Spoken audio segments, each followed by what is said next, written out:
Asan na yan ano mo? Wala. Nandun, sa bag.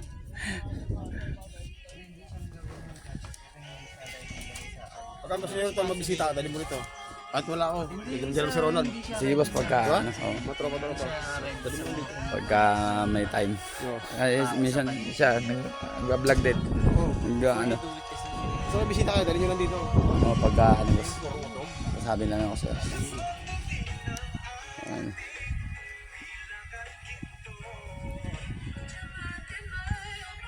Pagka makapadagdag ka pa niyan, ma'am, siguro kapag ganun yung balak ko niya, boss.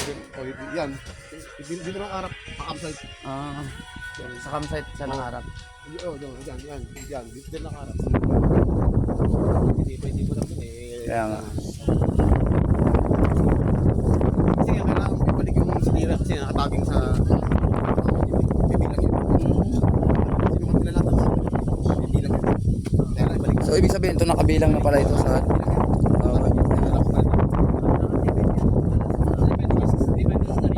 kaya pala talaga.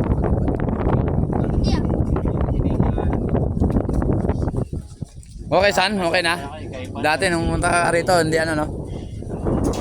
Ay, salamat boss.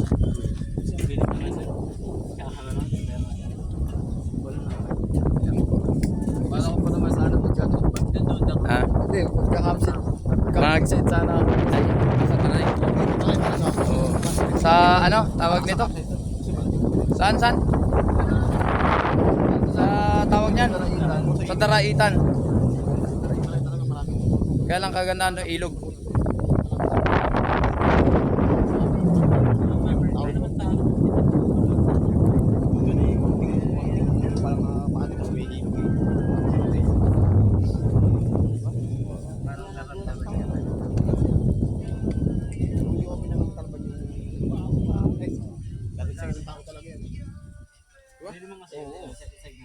Tapos may mga ganito beauty na Dito sila matutulog, sila maliligo dito sa baba. Ha? Service naman pupunta ron, di ba? Hindi ko lalakad. Panis yung Jets Budic dito eh. Oo, sa design ka, panis. Pati sa diniting ang tao eh. Alang-alang mo mga tao kanina. Akala ko mas di ko pa nakita yung Jets Budic doon. Nakita mo na yan? Kung ano pa yan, Elmo.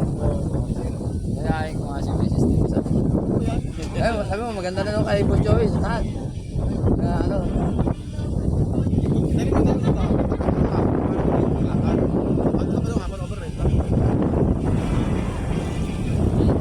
ganyan na itsura ng joystick ngayon mga idol. Talaga perfect na talaga pag dito, lalo pagka hapon. Kasi hapon na, dito na yung araw. Malamig lang pagkagabi. Sigurado.